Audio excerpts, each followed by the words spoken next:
Hi, everyone. Thanks so much for joining us today on another episode of Happy Hour with Farrell Distributing. I'm one of your co-hosts, Alex Moran, and this is my good friend and colleague, Dory Baker. How you doing, Dory? Pleasure to see you, Alex. It's always great to see you.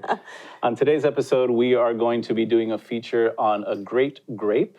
And which grape is that going to be today, Dory? Oh, Alex, I'm so glad you asked. It's one of my absolute favorite grapes, and it's Pinot Noir. So probably one of the most famous grapes in the world. And it's also responsible for some of the most expensive wines in the world. I think a bottle of Domaine de la Romanée-Conti costs upwards of $20,000, maybe more. And what makes this grape so special that it would cost upwards of $20,000? That's a question that smarter people than me haven't been able to answer, but we can give you a little bit of insight into that grape. One thing that I do know about Pinot Noir is that it's exceptionally finicky, really hard to grow, really temperamental. And because of that, it takes a lot of money and a lot of work to grow a little bit of really high quality Pinot Noir grapes. So that could be one of the factors.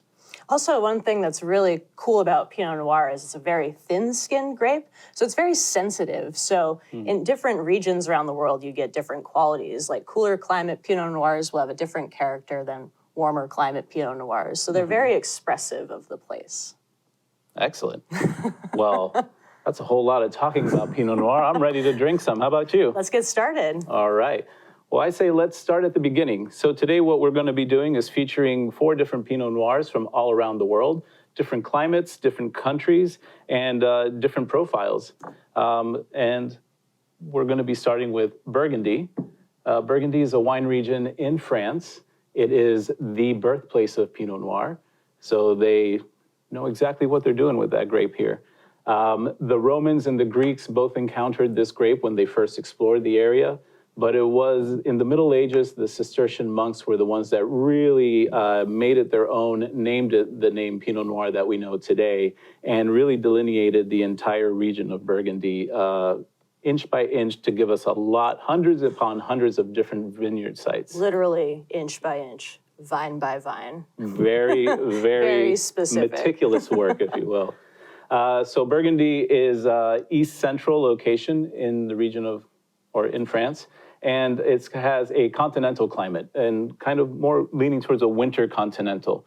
Continental climate is something what we experience here in Vermont. Cold winters, warm summers, but a winter continental means it skews a little bit cooler than it does warmer. It's definitely not as cold as Vermont. Definitely not, yeah. But they still get a lot of frost, which unfortunately wreaks havoc with many, many different vintages. And that's another reason that the price increases, very low yields sometimes. So the soil type in Burgundy is what the French call marl, which is a mixture of clay and limestone, which really, really lends itself well to beautiful, expressive Pinot Noir. So we're going to start with one of my favorites, Domaine Pierre Guillemot. They know what they're doing because they are in their 8th generation of winemakers here. So no small feat, just a few hundred years of tradition. Traditions and history and delicious wine. Yeah. They are in the Savigny-le-Beaune region, so just outside of the major city of Beaune in Burgundy. And they just really pride themselves on making expressive, pure, terroir-driven wines. Terroir is another French term that means a sense of place, essentially. It's not just the grape, but it's the soils that it's grown in, it's the climate, it's everything that encompasses the final product. And so it's just this one beautiful word that kind of helps you put all that into perspective. So with your Burgundy Pinot Noirs, you're going to get a really light expression, not heavy hitting, not strong and deep and concentrated, but it's still a really powerful wine and very, very long lived. There's plenty of acidity and brightness and freshness, but again, that terroir, that soil really, really shows through. They can age upwards of decades for some of them, some of the higher quality ones. Most definitely. Yeah. I actually had the pleasure of visiting this exact winery and having a beautiful tasting in their cellar. Ooh. And the winemaker got really excited at how excited we were. And he said, hold on one second. Came back, brought a bottle, no label, no nothing on it, just some of that black mold that happens in some of the cellars. and he poured it for everybody. The color indicated that there was some age to it, but there was so much freshness and vibrancy and life left in it. We were all shocked when we found out that it was a 1968 Wow. Burgundy. Those are hard to come by. Oh, yeah. I missed my invite for that one. No, sorry. Well, let's try it. Yes, absolutely.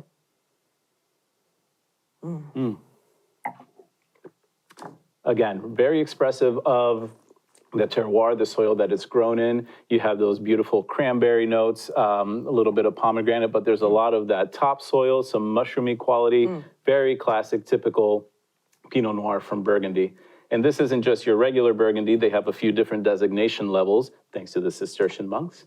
The base level is Burgundy in general. Then you have your Burgundy villages, which are vines that are growing around certain villages of exceptional quality. And then you get into your big dogs, your Premier Cru, and then your Grand Crus. And what we're drinking today is a Premier Cru, which is a very specific vineyard named La Serpentière. So I think this is a delicious, beautiful wine. When you want elegance, when you want something to give as a great gift that has a lot of life in it, some longevity for somebody's cellar, or if you just want to drink some great wine that night, I highly suggest Pierre Guillemot. I highly agree with that statement. Yeah. But you're never going to talk me out of drinking Burgundy ever, I don't think. All right, well, you have an open invite to my house. Wonderful. Awesome. Hopefully it has some back vintages in there. Maybe a few. No 1968s, though. So the next wine we're going to talk about is actually kind of staying in the notion of like a cooler climate style Pinot Noir. So we're going to go to Germany. So Germany, I think we can all assume, is a much cooler climate than France. But that being said, they're actually kind of an up-and-coming red wine region, partly due to climate change, but also part that some of the regions in the western and southern portions of Germany are a lot warmer and definitely incredibly dry. There's actually a mountain range that goes up the side of this particular region where this wine is from called Pfalz, and essentially blocks the rain and the weather from coming over. So not only do you get the cool nights and the warm sunny days, you also get, well-drained soils. So the vines just really thrive here. And it's unusual for a place like Germany because red wines in general aren't the most typical. They're mostly known for high acid whites, which are much easier to grow in colder climates. Yeah, because Germany's way up there. It's way up there, yeah. Yeah. So, I mean, that would probably be similar to like New England climate, I would imagine. Maybe a little less extreme. A little less extreme. Maybe just and definitely less extreme in Pfalz, where you have those nice sunny days. So this particular producer, Kohler Ruprecht, was founded in the 1700s. Now, they're definitely their specialty is different Rieslings. They do a lot of single vineyard Rieslings, but they still have 20% of their 26 acres planted to Pinot Noir. Oh, that's a pretty big percentage. Exactly, yeah. So that's a strong indicator that like, even though Pinot Noir isn't necessarily like super common in Germany yet, but it's definitely more up and coming, and it still was very traditionally made. What's interesting about this particular wine and German winemaking in general is they tend to not use a lot of new oak. So a lot of like New World countries like California and Australia, they put a lot of oak into the wine, so you end up getting characters from the oak in the wine. Pinot Noir, being such a delicate grape, doesn't necessarily want to wear a ton of oak.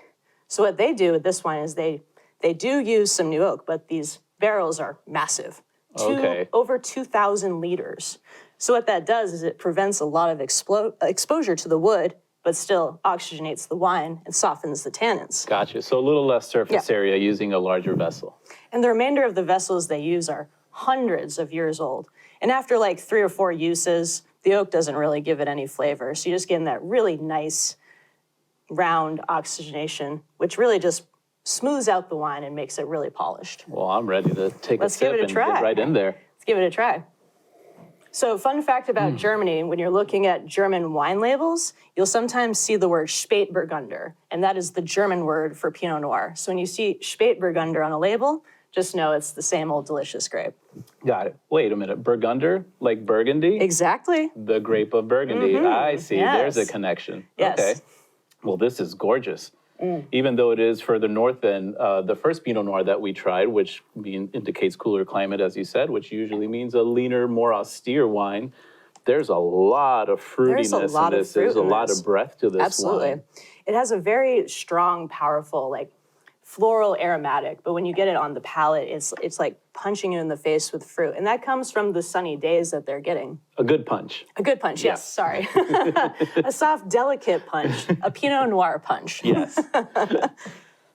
Oh, this is delicious. Yeah, that's a beautiful, beautiful wine. This is just a classic example of how these two different regions, they're both cool climate, but these wines are completely different.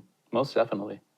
And I believe that, talking about oak, in Burgundy, they use a greater percentage of new oak, but it's not as apparent as it is in the Kohler Ruprecht, which is funny. It just goes to show that the different expressions of Pinot Noir grown in the different terroirs can really affect the final outcome, even when you're using oak. Yeah, and definitely influences the winemaking choices for sure. Most definitely. Yeah.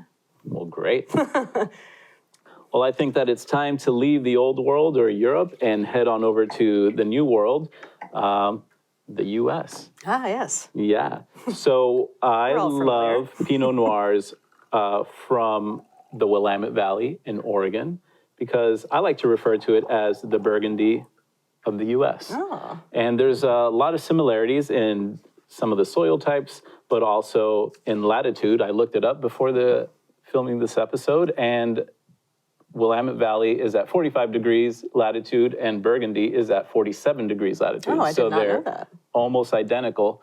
But you do have a little bit of differentiation because Willamette Valley is so close to the Pacific Ocean. When you have a large body of water to the west of the growing region, you're going to get a lot of that influence, and it's going to be a warming effect overall. So even if you have a higher altitude, that body of water is going to kind of warm it up and beef up the vines by giving it a little bit more time to ripen. The big thing about soil here in Willamette Valley was an event that was called the Missoula floods. They were at the end of the last ice age, about 18 to 15,000 years ago. There was a giant, giant glacial lake called the Missoula Lake in northern Idaho. One day, the western ice wall just broke completely, and it was a giant wave that went over Idaho, down the Columbia River Gorge, and made its way to Willamette Valley. We're talking hundreds and hundreds of miles. It was such a cataclysmic event that they say that by the time it reached the Pacific Ocean, the wave was still 400 feet high. So this is no joke, cataclysmic for sure. But that really churned up the soil and really diversified the soils by bringing soil types like volcanic ash from Mount Helena and some large stones from the river basin all the way over to the Willamette Valley, where it has no business being, but we're really glad it's there because it makes for some beautiful wines. Very distinctive wines, too. Very distinctive wines. Here, we are featuring Illahee Vineyards, one of my personal favorites for our domestic wines. I love Illahee. It's a family operation, 2 generations in now. Brad and Bethany Ford, really wonderful people, and they make very soulful, very true, I like to call them lo-fi wines. Lo-fi because there's not a lot of intervention or manipulation here. It's just picking grapes and squishing them and letting nature do its thing. They are a horse-powered vineyard, which I love to say. They have their 2 draft horses, Doc and Bay, that do all the heavy lifting, and they have a really, really small team to help them in the winery. So it's really a passion project, full of soul and life, and really expressive of the Willamette Valley terroir. I had an opportunity to meet Brad Ford a couple years ago when he was in town, and he is definitely a man of passion. He is indeed. Very passionate about Pinot Noir. It's fascinating man. Most definitely. And his wife. I got to hang out with Bethany a little bit, and they are cut of the same cloth, if you will. Yeah. Perfect. Match made in heaven. Yeah. So let's give this a try. Oh, yeah. Very different. With that new world or with that warmer climate, I feel that the fruit is more expressive here. Absolutely. It's not so much about the soil or that minerality on the nose, but there's plenty of fruit here, which kind of gives it that new world character. Yeah, definitely. And also, like, where these are, the it's very like fresh red fruits. This is kind of getting more to like a really ripe, like red fruit character, which I really enjoy. Most definitely. And Willamette Valley, some other tasting notes that you get there. There's some umami. Sometimes it's a little bit of soy, if you will, and forest floor, a mushroomy quality. These are great, great wines to pair with some of your heartier dishes, if you will, some chicken, even a really nice oily, fatty salmon, or something with a cream sauce. It's really going to hold up. That would stand up to a lot of things. Most definitely. Very good. Yeah. Beautiful wine. Lovely. Lovely family. Well, we saved one of my absolute favorites for last. So we're going to move south from Oregon to California. So California is a very big place, and it tends to be a very warm to hot place as well. So maybe like Pinot Noir tends to like it cool to warm, so maybe it's not the best place for Pinot Noir, but I'm going to tell you something that is going to make you disagree with that. All right. There are some cool climate areas in California, though, right? The one that we're going to talk about today is in the Sonoma Coast. So along the coast of California, there's a very cold ocean current. So this is where you're getting the cooling influences. So the proximity of the coast is really going to dictate the style of Pinot Noir. Whereas like the ones that are grown further inland are going to be very rich, jammy, tend to be like a little bit more like industrially farmed inland. The closer to the coast, you really get that cooling influence, and that's where the grape really starts to shine. So when you see Sonoma Coast, it's very common to find really good Pinot Noirs from those areas.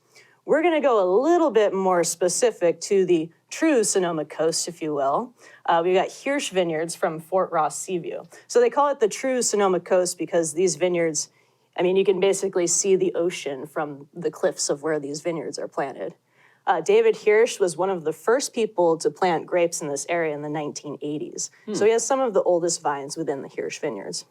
And we were talking a little bit about cataclysmic terroir in Oregon. It's kind of a similar thing here. So this particular cuvee that they make, the San Andreas Fault, is named after the famous fault line responsible for a lot of tectonic action along the coast. Does it go through their vineyards? It does, actually. That's insane. So because of this tectonic activity, what they get is a lot of very small plots of very specific soil types, microclimates.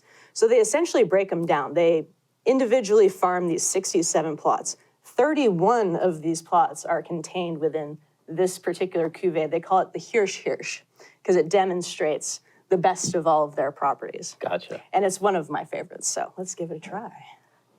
Sorry, Alex, I'm I didn't pour excited. that for you. No, totally fine. You're just making me sweat here. I love hearing you talk about it, and I do love this winery, so I'm excited to give it a little taste. So what I'm noticing, the color across the board, even though they're all grown in these different regions, this Pinot Noir still has a really light color to it, a really light-bodied. One of the tricks that I learned, for those of you at home, little party trick if you'd like, you could tell the body of a red wine by how much you can read through it. So if you have a small amount like this and you have a piece of paper, let's say, with some writing on it, if you hold it up at an angle, the more you could read through it, the lighter the body, the red. And I feel like they've all been pretty consistent, easy to read through. So Pinot Noir just makes some pretty light-bodied but powerful and concentrated wines. Well, it makes sense being a thin-skinned grape. The less skin, the less color, because that's where you're getting the color from. That's for another show. That is a whole another show we could go on. Oh, this is gorgeous. And that is really wild that they're on the San Andreas Fault, which has just caused so many different kinds of soil types to and that's why they really vineyards. focus in specifically on those individual parcels, because they're such different expressions of the grape. And they're incredible. So neat. But again, similar to the Willamette Valley, the fruit is definitely way more pronounced than the cooler climates of the France and the Germanys, but still very delicate and refined. Most definitely. And that's what you get with your New World wines. Even though they could be picking early or they are in a really cool climate, you can't get away from the fact that it's just way hotter in California and in Oregon than it is in Germany or in Burgundy. Yeah, so definitely. Well, I've got one more surprise for you, Alex. Sorry to spring this on you, but we can't talk about Pinot Noir without talking about my absolute favorite wine, which is champagne in general. Yes. But this champagne in particular is also one that we should definitely try. Well, I just happen to have some glasses here for us. Wonderful. Let's give that a shot. So you may or may not know this, but a good portion of Champagne is made with red grapes, and Pinot Noir being the most famous red grapes of Champagne. They also use Pinot Meunier and Chardonnay. So what they do is they take the juice off the skins before it gets color. Got it. So this particular one is from the oldest champagne house in the world. It is 45% Pinot Noir, and we're So going it'll to be a try nice it. red color. Wait a minute. I thought you said it was 45% Pinot Noir. Yep. See, the juice is clear. The skins give it the color. So they just take the skins away, you get no color. There you go. But we'll have to continue this topic in a future episode because I could talk about sparkling wine all day. So stay tuned for that one. Oh, can't wait for that one. Cheers. Cheers. What a treat. No better way to end, well, anything than with a glass of champagne in your hand. And on that note, I think that'll do it for us this episode. Thank you so much for joining us. Again, I'm Alex Moran. This is Tori Tori Baker. Baker. And thanks for joining. You can find all of our episodes and all of the information that we talked about on newenglandcooks.com and check them out. Thank you. Thank you. Cheers. Cheers. More champagne.